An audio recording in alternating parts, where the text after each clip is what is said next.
Good day, everyone. Welcome to Soul Empowerment. My name is David McLeod. I am your life mastery coach and author of the book, A Life to Die For.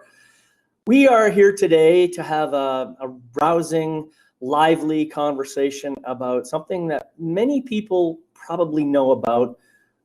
We're calling this Triggers to Stepping Stones, and this is episode number 19. So I am delighted. My regular partner, Nancy Stevens, is not here, obviously, as you can see. She is off on vacation for July and August, and she'll be back for September. But I've invited Christy and Sarah to join me. And I would just like to welcome you both. Thank you for being willing to step in and do this conversation with me.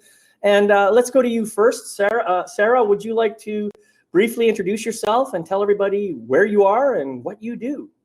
Well, first and foremost, I'm in the UK, so it's evening here for me, where I think for all of you in the States, it's morning. And David, thank you for inviting me. It's a real pleasure. Quite a few years ago, nearly 7 years ago, David started Life Mastery TV with Tommy. And I was watching some of his programs, and it came to my thoughts that I started Gift of Healing TV. Having emailed David and said, is it okay for me to do it? Because I didn't want him to think I was totally stealing it. And so I started Gift of Healing TV nearly 7 years ago. I work with sound energy in the form of toning, which is a technique that I now believe to be all channeled. So it's a vocal Reiki. And I also work with many mythical beings channeling messages. So I'm just one big channel, I think is the best way to put that, because so much of the stuff I think, did I really write that? Oh, and I think sometimes I think the same with what I say. I think, oh, where did that come from? Okay, just trust that. And so, yeah, I've been working with energy for nearly 20 years now, and I'm loving every minute of it. And I very much work within a child stuff as well. So this triggers thing is something that is very close to stuff that's been going on recently for me. And so I'm very grateful that we're doing this conversation this evening. Thank you. And I'm so pleased to be joining both of you. Thank you. And my other guest, of course, is Christy, who's also well, you're from, I'm not even going to say because I've just had a complete brainwave, you know. I know you live across the entire universe. You're that amazing. And you're also a member of the Wellness Universe. So welcome to the show, and thank you for being a host today. Why don't you tell us a little bit about yourself and what you do? Well, thank you. I'm really happy to be here. And this conversation is one that's kind of at the heart of my own healing work and the work I do with others. I am physically located in southern Maine, and I do energy healing, spiritual healing, and soul growth work with people to help them release what's no longer serving them. And triggers is a big one. And I'm happy to kind of have this conversation about how we can turn our triggers into stepping stones, because many times there are opportunities found within the challenges. And so if we just push things away, we're missing these huge opportunities for growth. Right. So I'm happy to join you both, and thank everyone for joining in and listening to us. And there is a chat box there if you have, questions to ask, and we might not get to you right away, but we will look at those. Right. Well, thank you for that, both of you, Christy and Sarah, for your introduction. And yeah, I can tell that the triggers idea is uppermost in both of your minds. It certainly is in my mind, especially with what's going on in the world today. All kinds of very, very strange things happening all over the world, and creating a lot of stress for people. And I have no doubt that people are finding themselves probably more sensitive to certain kinds of triggers than maybe they were before this whole thing started. And so I think it's important for us to just acknowledge that that's where we are. We're finding ourselves maybe being more sensitive. And how can we deal with all these issues and find ways to, understand where these triggers come from, because certainly they don't just magically appear out of nowhere. They are things that have come to us over a lifetime, and probably started when we were very, very young. So Sarah, I know you said you work a lot with the inner child. Tell me a little bit about your understanding of how triggers show up, especially in young people. I think that for me, it's the experiences we have. So literally, there's been sort of something that's occurred just recently within me and totally helped me to understand something that happened in the past for me, and realizing what the trigger was that triggered me to behave the way I was. And so I think it's what happens to us as a child. And it's, for me, the trigger is almost an aspect of self-preservation. It can trigger us into a behavior, into reacting some way, because this is personally what happened for me. Understanding that somebody behaved in a particular way, and that triggered this self-fulfilling prophecy that relationships don't last. And it was becoming aware of that, but also expanding upon that and realizing that that person's behavior was a learned behavior from watching their own parents. Mm-hmm. And so the experience I've had recently is looking back rather than looking forward. But by being able to see the going back, it's just like, oh boy, so if anything like that crops up again, and I hope that a lot of the work I've done on myself and the healing of that inner child can prevent further triggers. But we were only talking before we started about the wearing of face masks. Boy, for some reason, I don't know what that was, but that, boy, did that trigger. And it was almost anger within me. And I don't know, but it definitely was a trigger. So that needed looking, that could do with looking at, but yeah, I've sort of got over that, because I did look at it and think, okay, is this my anger or is this other people's anger? I'm just picking up on a lot of energy around me, but it's still a trigger. Right. So what's your perspective on that, Christy?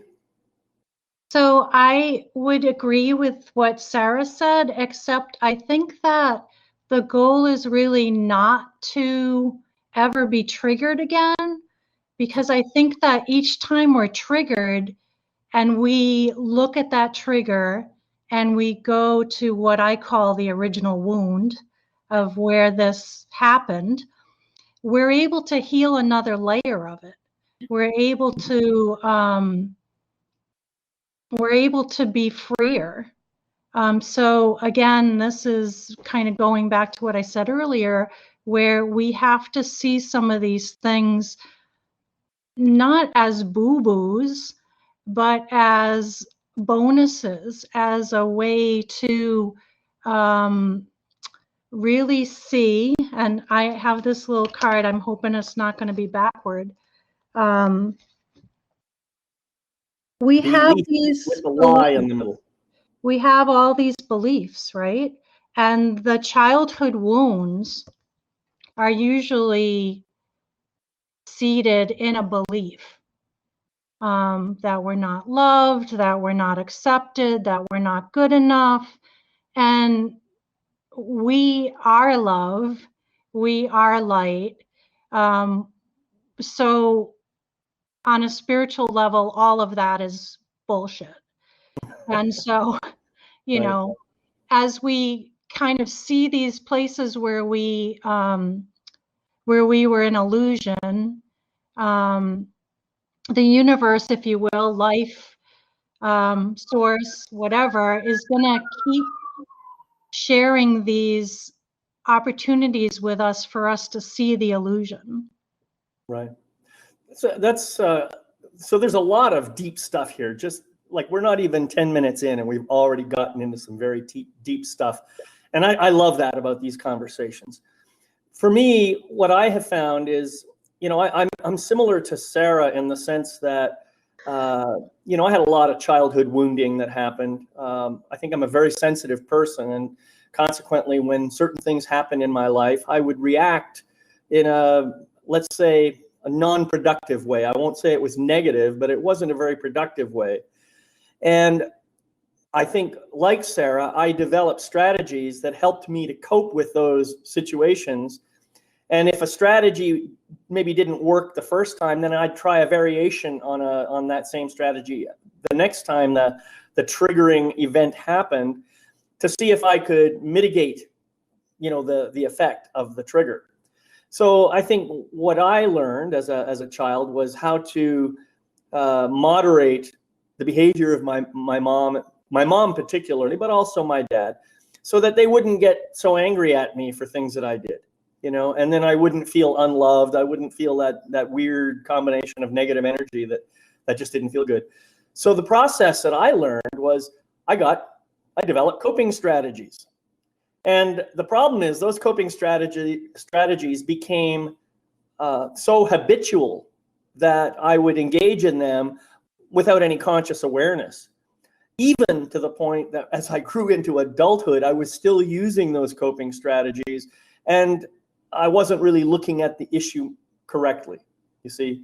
So consequently, and this happens, I think, for everybody. We learn something at a young age, and you talked about this, that word belief in there. I believe that this strategy works. Well, it doesn't really. Right. It's an illusion. Or you believe it's protecting you, but then it's going to end up limiting you. Right. But what I've discovered in doing actual shadow work with a really powerful group of people is, even though my strategy was designed to keep me from feeling something unpleasant, what I learned was I would still feel that unpleasant thing regardless of the strategy. And now that unpleasant thing is going to vary from one person to another. It might be you're feeling lonely, you're feeling as if someone is attacking you, you are whatever, you're feeling like a victim, whatever the story might be. The story becomes the thing that you continue to feel, even though you're engaging in the strategy and you discover that it's no longer working as an adult. And this is the thing. This is why we have so many people who have these identity crises, because by the time they get into their 40s, they realize those old strategies aren't working anymore, and they just give up. They just don't know what to do, And so that's what I think is happening here. And this is a huge, huge topic that we happen to pick for today, and I think it's a very important one. So before I pass it on, I just want to invite all you people who are on the show today, and this is great to see so many folks here. Thank you so much for joining us live. If you resonate with what we're saying, or if you have your own example of some kind of a trigger or a learned behavior, please share it in the chat, and we'll try to get to you as we can, all right? I think too that what you said, what you call coping mechanism, like for me, and I didn't have a cakewalk childhood either, but I think for many of us, we may have taken the path of least resistance. Yeah. That's the way I see it. We took the path of least resistance.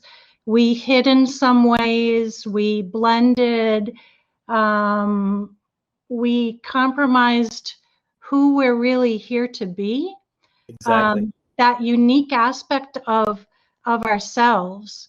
And so it's important to look for these coping mechanisms so that we are not dimming ourselves or dumbing ourselves down, if you will. Yeah, that's right. Thank you. Go ahead, Sarah.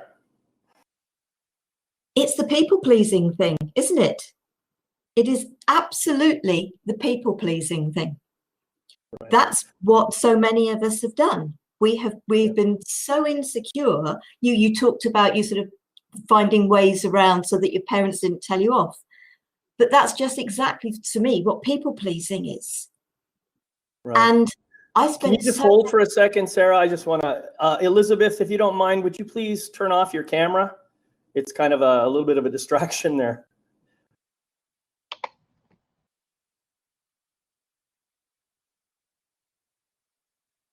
All right, I'm not sure what to do here. I think Elizabeth, can you hear me? If you can hear me, please turn off your camera.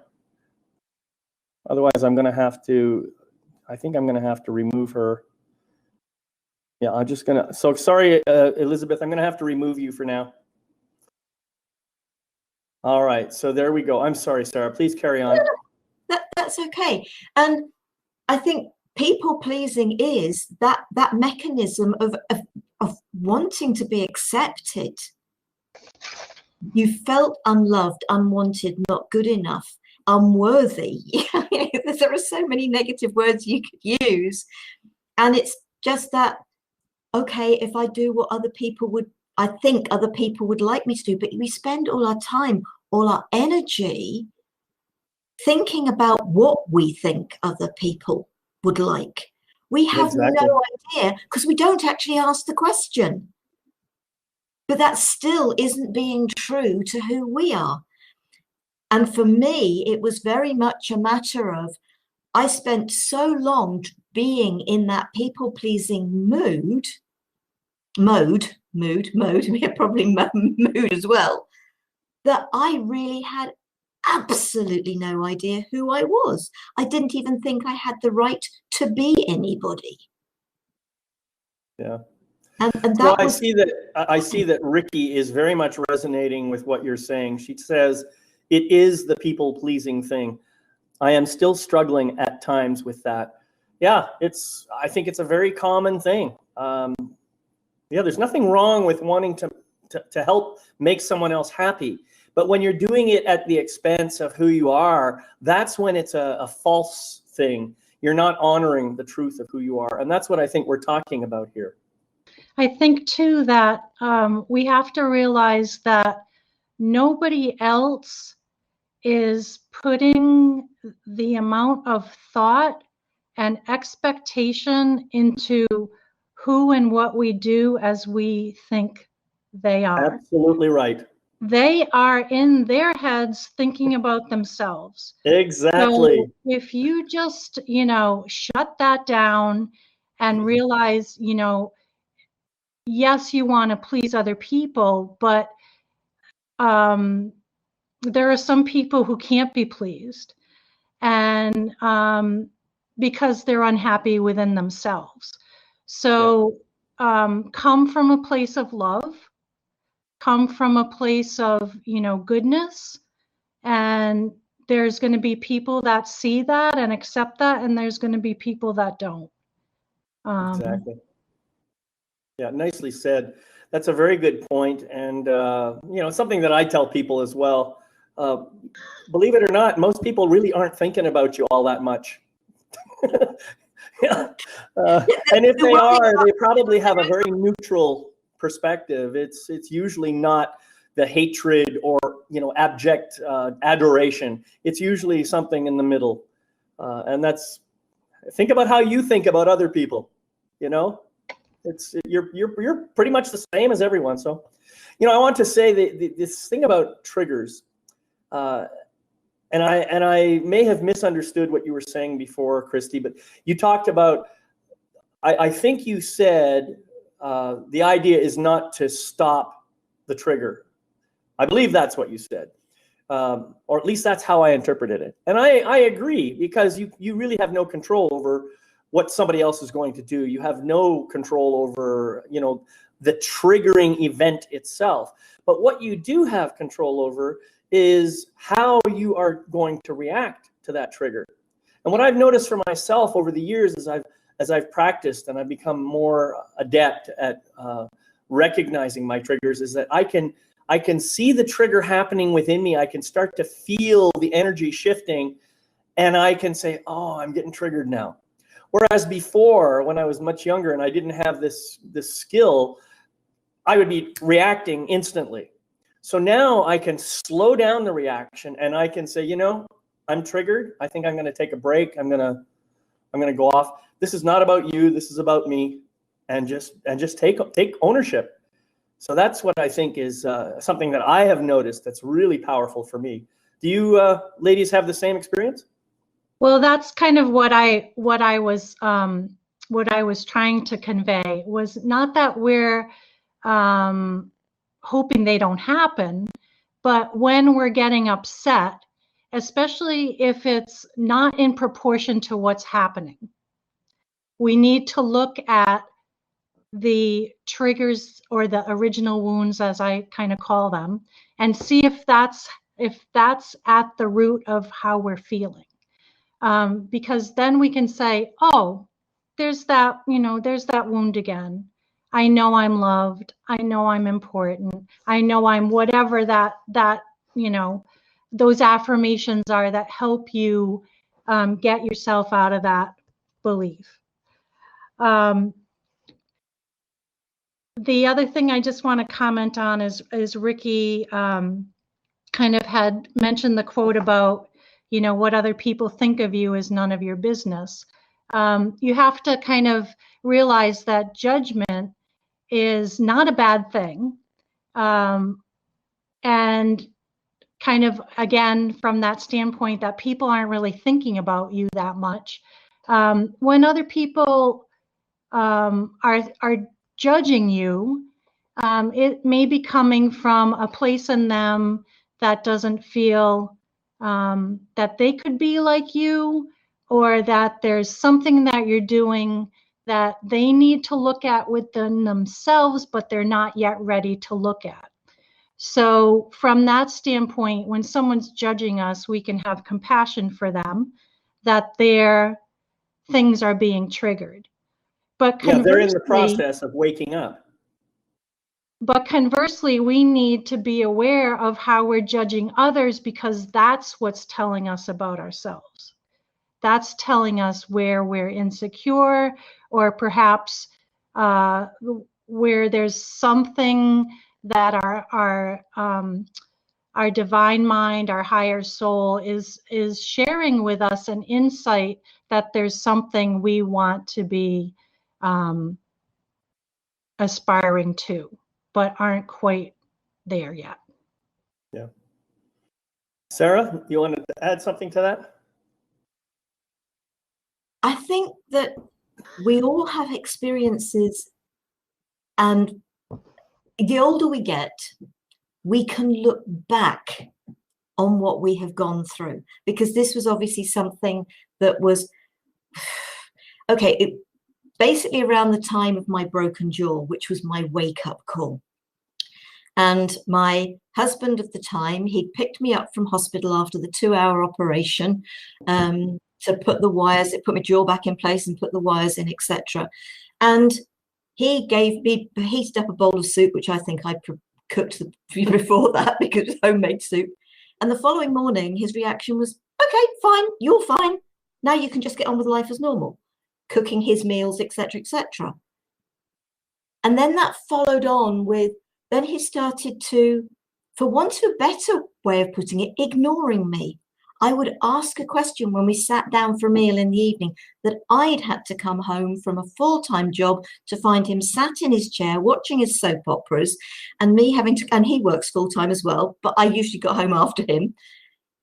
And then I'd ask him a question and he'd be so tied up in his blooming soaps on the television that he'd say 10 minutes later, oh, did you say something? And when that happened, it became, you really aren't listening to me. What is the point of me being here other than to be a slave in my own home? But so that was the trigger of, look, I'm not wanted. Right. And this relationship, this marriage isn't going anywhere. Now, when I broke the marriage up, because I thought, okay, fine, what's the point in being here? Everything just went for me. And it obviously took time. It didn't happen overnight, but it took time. And when I broke it up and said, okay, fine, the marriage is over, but I've got everything I ever wanted in my life, and that includes you. Well, you could have fooled me. But the piece of enlightenment there that I then came to, the next step, was his father was really intelligent. He really was. He'd gone back and he'd become a teacher, and he loved to learn languages and about computers. He was a really intelligent man. His mother had been the one that had to see him through all the retraining with the 3 sons she had. by cleaning Right. people's houses and doing people's ironing. And so they rarely had conversations. So he witnessed that within his own family. There is And he carried it forward. Yeah.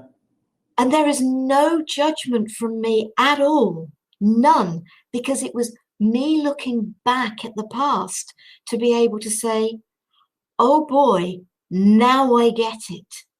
He just thought that's how marriages worked. Right. Because that's what he witnessed. And that has happened to so many of us. There are things we have witnessed. They aren't necessarily experience we've personally had, that we actually think that is how life should be. Right. Or I wanted conversely, to, we think I don't want to be like that, right? That's kind of the two spectrums. We say, I know I'm not going to do my life like that. So that can be the other way it goes. I noticed that there's a little bit of conversation going on in the chat. Elizabeth is asking, how does one go about sharing an experience? Now, I think we may have interpreted that to mean, how is she going to share an experience here on this show? And you could do that by chat. However, I think that there's an alternate part of, or an alternate way of interpreting this question, and that is, if I'm having a triggering experience or whatever with somebody else in my life, how can I share that with that person in the moment that it's happening without escalating and creating a bigger problem? And I think that comes from a place of mature, compassionate communication. First of all, when I'm feeling triggered, I generally don't want to engage in a conversation at that point, because more often than not, my language won't be as clean as I would like it to be when I'm caught up in the trigger bit. So what I would do in that case is I would just say, I'm feeling triggered right now. I've got this thing going on inside me. I just need to take a break. I will come back and speak to you in half an hour, an hour, whatever the time is. And then when I return, I will approach the person and say, okay, I have some feedback I'd like to share with you.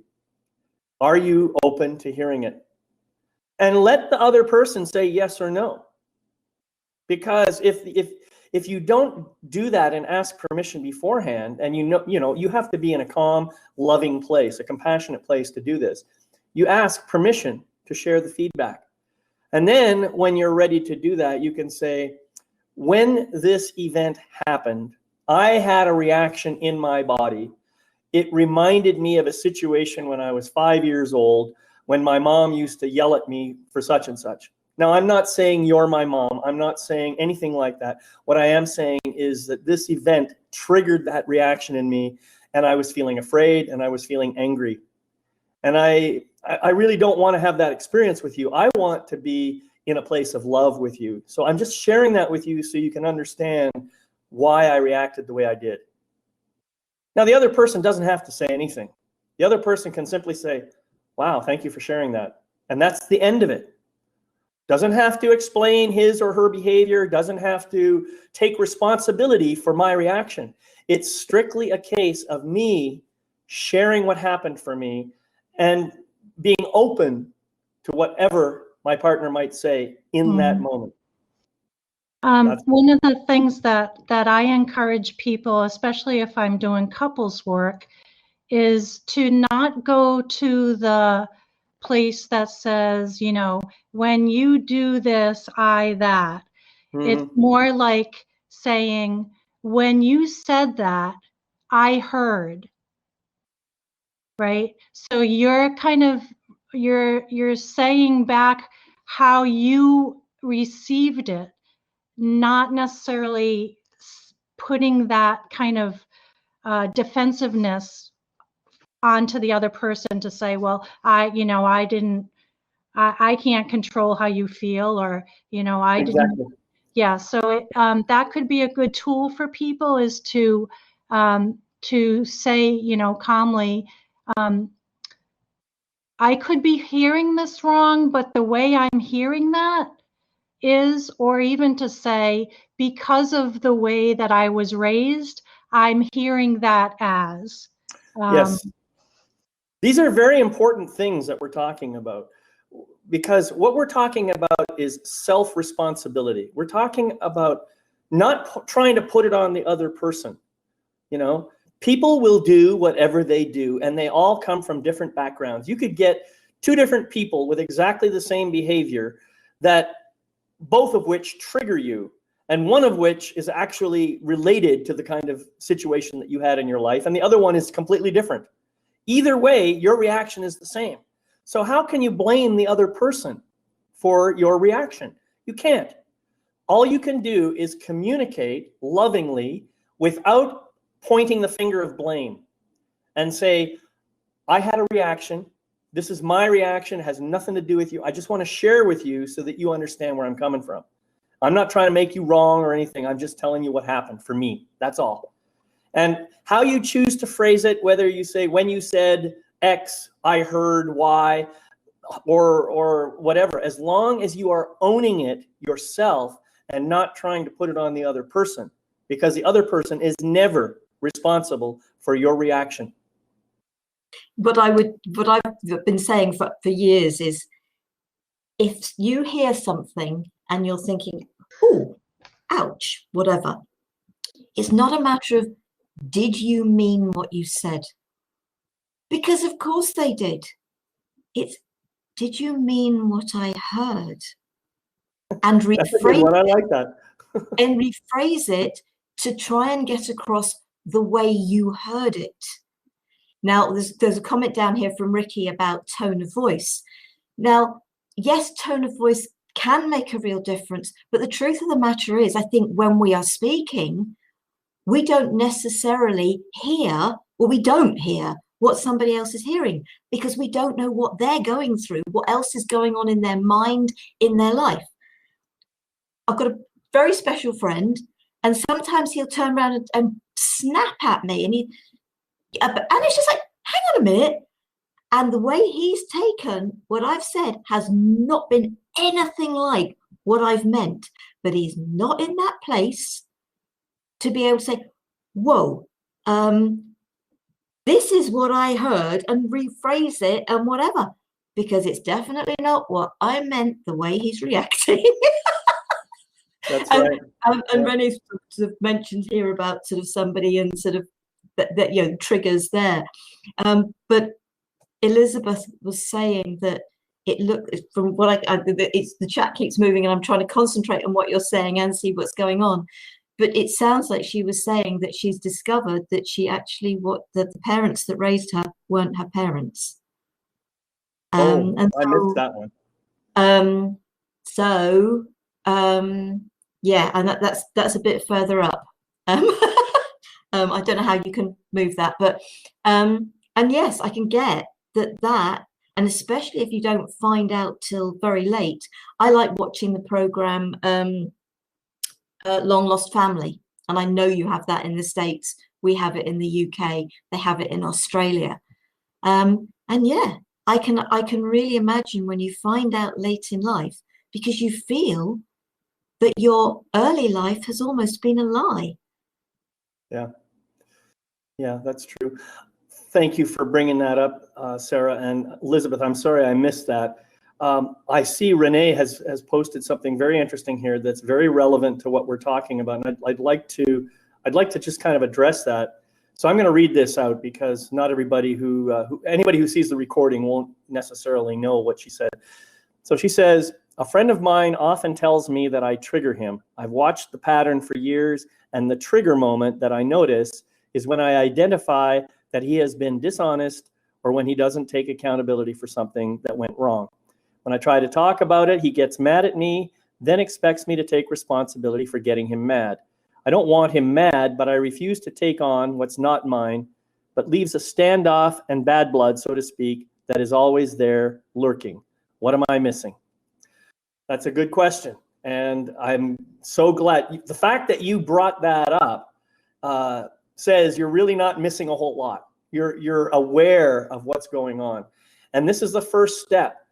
My guess is when he says you trigger him, that probably is a trigger for you.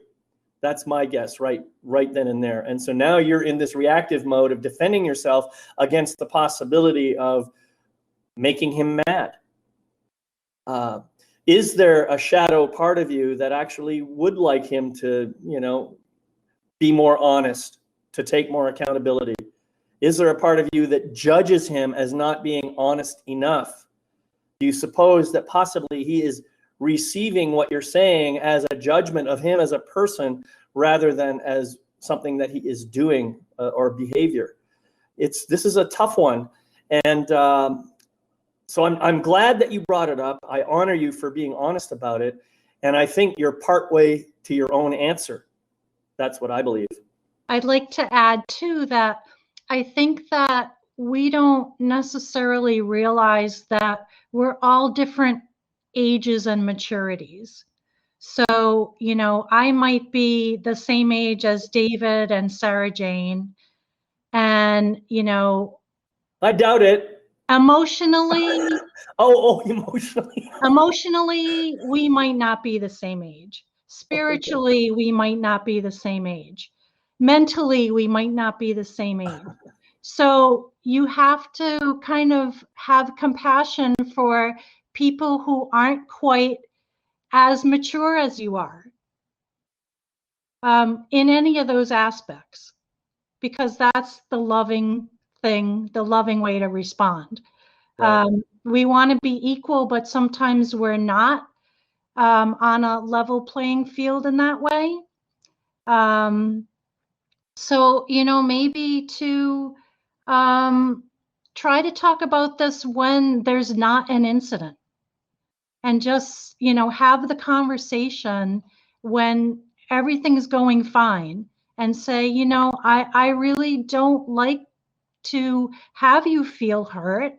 And yet, this is something that I think is keeping our friendship from going to the next level or whatever, Beautiful. Yeah. Now, this is really, I think, a very, very important topic. I did an episode with Nancy probably a couple of months ago called it was all about accountability and trying to hold someone else accountable, trying to hold ourselves accountable and all this kind of stuff. It's a touchy thing. If you want to hold somebody else accountable, you really can't do it. You can't just say, Christy, I want to hold you accountable for this because you said that you were going to do that and you did this instead. Well, that's not really up to me to do that. That's not really up to me. If it's the same as the feedback thing that I offered before, I might approach Christy and say something like, Christy, I noticed something and I'd like to have a discussion with you about an agreement that I heard you make. Are you willing to have that discussion? That's the way I would approach it. And then I would say, so what I heard, and this is because she may not remember saying this. And if it's not written down, of course, it's not really a formal agreement anyway. But if I heard something and I said, and I now approach her and I said, well, what I heard you say last week or whatever was that you were going to do X, Y, and Z. I haven't seen any evidence of X, Y, and Z being done. Do you want to tell me about that? Did I miss something? Did I misunderstand? Get clear on the agreement first. And then when she says, oh, you're right, I didn't do that. And now you can say, are you open to holding yourself accountable with my support? That's a very different energy than saying, I want to hold you accountable because, that's the way society does it. I want to blame you for all the wrong things that you did, and I want you to just hang your head in shame. And that's kind of how we hold this notion of accountability in our society. Let's try a different approach. Invite the person to hold himself or herself accountable to whatever agreement you believe was made, and make sure you're both on the same page about the agreement to begin with. I love this because we're all coming at this from, if you like, almost totally different perspectives. Because I spent a few years working with adults with learning difficulties. And there was quite a lot of training that went into doing that work. And it was only very part-time work, but obviously it was their safety and everything else. And one of the things within that training was about the fact that we do come from very different backgrounds. And even if our backgrounds are very similar, there are things within families that can be different.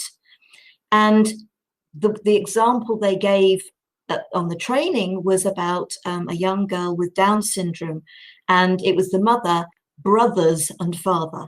And this family used bad language. They swore a lot. So the very first time she actually used bad language, they were all laughing and cheering. And so for her, it was normal to use that type of language. Now, this particular friend, background, family, they come from the background where they're constantly not being particularly honest people. That is a normal way of being for them, and therefore they don't feel they have to be accountable for it. Correct. Now, don't get me wrong, I am not condoning any form of dishonesty. I never would. But that particular person, if they've come from that background of witnessing parents, grandparents, aunts, uncles, brothers, sisters living with aspects of dishonesty and feeling it's perfectly all right to do it, it's just normal, then of course they're going to be triggered when somebody picks them up on it. Because they're basically being told that what is their normal isn't right. The fact that a lot of us actually would agree with that, it's not about the judgment, it's about that understanding.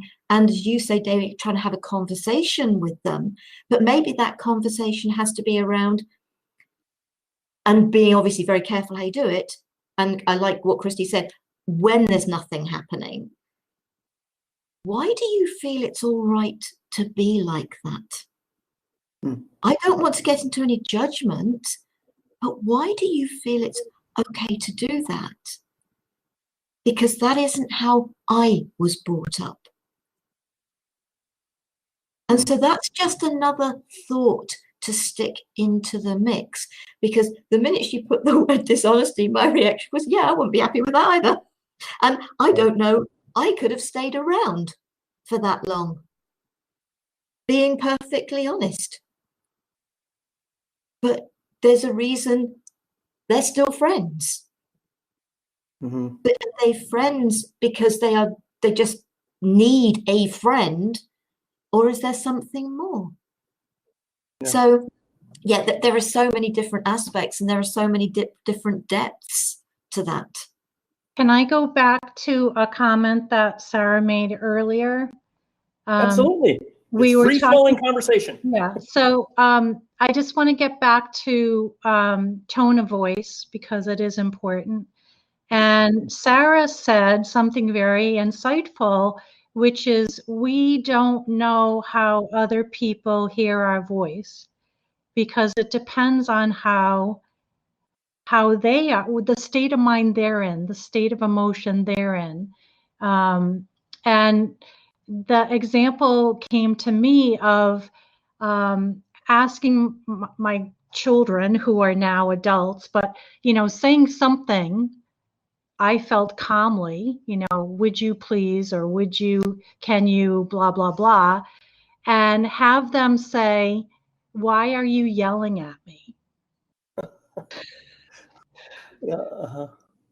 So we have to, again, just realize that we're all filtering information in different ways. We have these bodies that I kind of see as almost like laptop computers. Everybody's got different chips and different processors, and there's volume set up at a different level. So compassion, patience, it's going to heal our world. So you're reminding me, I remember being in a meeting with a whole bunch of people, and there was a guy up front talking, and he had such a quiet voice, and several people called out, "Can you please speak up?" And he just said quietly, Why don't you listen louder? And I think he was intentionally trying to trigger people, but my point is, in a sense, he's right.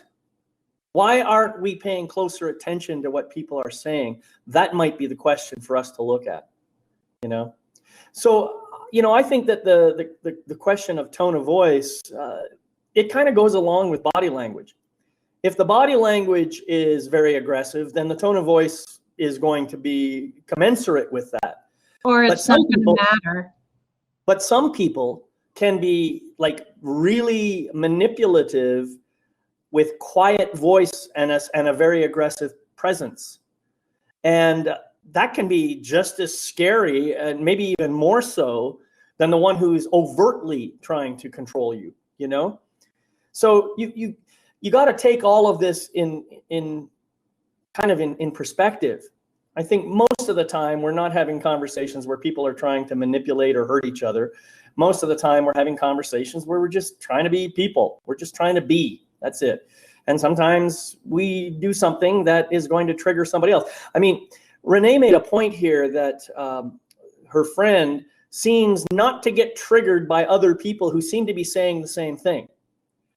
And that's a very, very great observation. It's quite true that certain people have just a general energy about them that might trigger me, whereas another person without that energy can say whatever the hell they want, doesn't trigger me at all. You see what I'm saying? I've had this happen in my life, particularly when I've been engaged in some kind of interactions with women who are similar to my mother. Now, there's very few men that I've found that have that same kind of energy as my mother did. So I don't have the reaction to them, you see? And there's plenty of women who don't have the energy of my mother, so I don't have that same reaction to them either. But all it takes is someone with a similar kind of energy. I can't even describe it to you. I can only say that when I'm in that place, I can feel my hackles going up.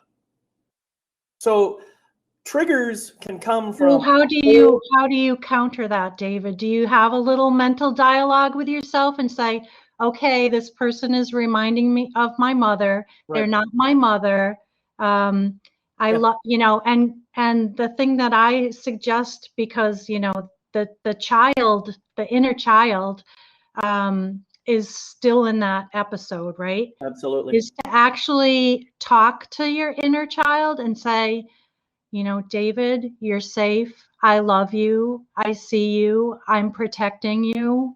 Kind of like talk yourself off the ledge kind of thing. And then you're asking me how I'm reacting. And I'm saying that over the years, I've gotten better at this. And, it doesn't bother me as much as it used to. But I was merely pointing out that you can have the exact same triggering behavior and have a completely different reaction. That's all I'm trying to point out. Depending on the energy of the person involved and all that other kind of stuff. I just wanted to get into that conversation about how can we use these triggers? How can we turn them into stepping stones? And that, I think, is a great way to actually find the part of us that's wounded and being triggered and give it love and bring it to the present moment to see that the story that we're reverting to is not what's happening. Exactly right. And I'm glad you shifted us into this position, because I do want to make sure we cover this. We all have triggers. And the triggers are internal. The trigger is not out there. It's not attached to another person. It's in here. It's internal. The thing that, as Christy was saying, what you need to do is become aware of when that trigger is being pulled, when the button is being pushed. And you got to decide at that point in time, how am I going to deal with this? And I agree with 100% with what Christy just said. The trigger is kind of going back to a point in time when you were very young and you were probably being somehow mistreated in a way that really made you feel afraid or hurt or angry even, and that same kind of energy is being stirred up within you. When you can understand that, then you can bring love to that part of yourself and say, I'm here now. Everything's cool, man. I know exactly how you're feeling. I know exactly what's going on for you because I've been there and I've learned how to deal with it. So just be gentle, be relaxed, be loving, and give yourself as much permission as possible to take the space so that you can feel the energy and allow it to pass through you. And then you're going to be in a better position to be able to re-engage with the world. And that's why you have to kind of watch for the trigger, right? So there's the observer self that's kind of watching the behavior and not just engaging in the behavior. Exactly. So the observer self is our place of power where we can start to shift the reaction. Yeah. And on the observer bit, Elizabeth has put, they want to lie about my entire life, but want me to pretend nothing happened. And so it's the observation is there are those adoptive parents that they've given everything. They're very happy, they've loved you, and they are scared to lose you. Once you know that you are adopted. And so there are many times where people turn around and say, sort of, I wouldn't search for my birth parents until they passed because I didn't want to hurt them. And there are other adoptive parents who are very happy to support that adopted child. It depends on the place the parent is in. And so, sort of reading what the tiny bits that she has put there, she wants to, I'm getting that she'd like to know the truth about her life. And there was only literally a story I was watching last night. And the story that the child was told, the adult was told when he got to meet his mother, it wasn't exactly as he was told it. And so where he thought he'd been abandoned, he hadn't. And of course, that abandonment, and so of course I can totally understand why adopted people wish to have some sort of answer, because there are going to be things that will trigger the adoptive parents and they're going to trigger the adoptee.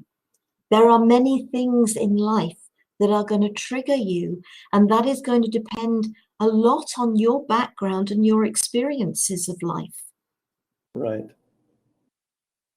Nicely said, Sarah. That's beautiful. So I hope, Elizabeth, that you get the chance to be able to have a conversation to understand why they are being the way they are being. And it may purely be because they are scared of losing you. Right. It may be other things, but I always like to hope and pray and hope for the better aspect of it. And if it is just purely about losing you, then obviously all you can do is, and it is going to depend on how happy the childhood was and how happy you felt as a child. But it does depend on what story you've been told as to how negative you feel about yourself. That's a good point. Yeah. Yeah. Ultimately, all of this boils down to how we feel about ourselves. Do we love ourselves, or do we work hard to try and please others? Are we constantly trying to fit our like a square peg in a round hole kind of thing, because if we're doing that, then we're not going to be happy regardless. So I think that we're saying that love yourself, honor yourself, be true to yourself. If it's really important to go and find your birth parents, then go do it. Go do it. And do it regardless of how your adoptive parents might feel about it. you can still love them. You can still have a relationship with them. You don't have to have one or the other. You can have one and the other. So why not, just love yourself enough to say, this is what I'm doing. I love you, and I'll be back when I'm finished with my little adventure. That's how I would do it, I think. And that is just it with everything.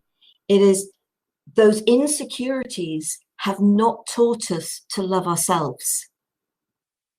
And therefore, when we're feeling an element of hopefully comfort in a relationship, anything that disrupts that can be the trigger to our insecurities. And the insecurities can almost only be put to bed when we realize that the most important person to love us is us. Once Right. we have the confidence of the love for ourselves, goes back to that, doesn't matter what other people think about us, it's none of our business, because it really is. Everything we require is within us already. The love, the understanding, the praise, everything that is the positive that we didn't feel we had is right there inside of us that we should be holding for ourselves.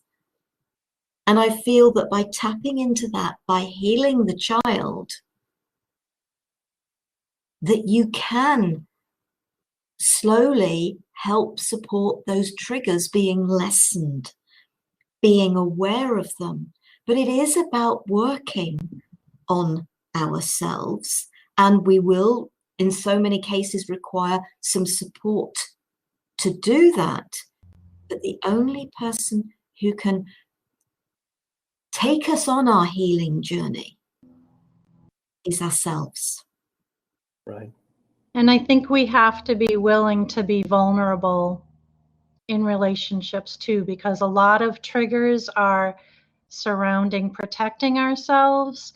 And we have to see as adults that some of that guardedness or lack of vulnerability is actually keeping us from having the depth of relationships that we really want to have. So Oh boy, isn't that the truth? So that's a really important piece to this, is we have to allow ourselves to be vulnerable. Yeah.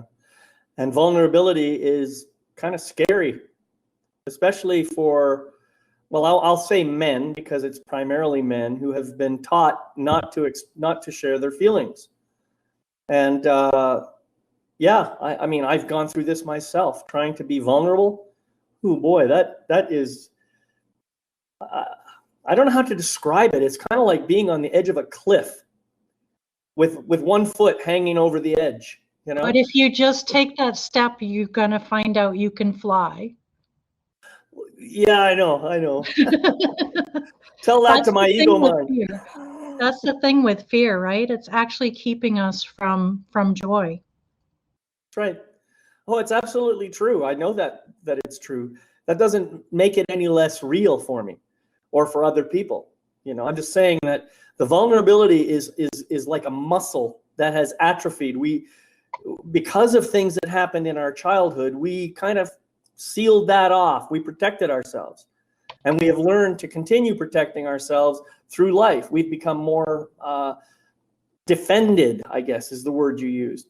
And to be vulnerable is to remove the defenses and to just be fully present with whoever you happen to be in relationship with. Yeah. And that might be difficult for some people. Well, these folks who watch this can call on any one of us for support if that resonates, or reach out to someone, because there are so many awesome people doing support work now. Absolutely. And helping you get to that next step of just being here as your authentic self. Yeah. As you're needed. Yeah. Well, we are close to our time. first of all, I want to thank you both for being here. It's been an awesome discussion, and I do believe we did cover everything that we had on our little bullet list, and a lot more besides. So, the whole point that we've been trying to make is that everyone's going to have triggers. You're going to have triggers. You're going to have reactions. The question is, can you increase the time between the trigger and the reaction? And then, therefore, reduce the intensity of the reaction. So if you can learn to do that, then you can really transform that trigger into a stepping stone that helps you to move forward to the next level in your life. And that's really what this whole message is all about. You can do it. Yeah. And I'd like to say thank you to everybody who's actually participated in the chat, because the conversations probably wouldn't gone in some of the directions that you led us. And I hope that what we have said has in some way supported you. Because as far as I'm concerned, that's the idea of these conversations. Right. Chris, do you have any final words you'd like to share? No, just thank you. And could I mention my website? Absolutely. Sure. Yeah. You can visit me at Healing Resonance, 4.me, healingresonance4.me. Healing Resonance for Me with a dot between the 4 and the me. And the 4 is a number. Got it. Beautiful. Thank you. Yeah. Well, so thank you everybody for joining us today, and to all of those of you who were on the live stream, I'm just so delighted that you were able to join us and share with us. And I'd just like to remind you that the recording for this episode and all other episodes of Soul Empowerment, they are all up on my website at yourlifemasterycoach.com. So feel free to go on over, check out the recordings, leave comments, share these with other people, and let's make the world grow a little bit more aware and alive and full of love with each single step that we take. Awesome, David. Thank you. Thank you. All right. Bye-bye, everybody. Bye-bye.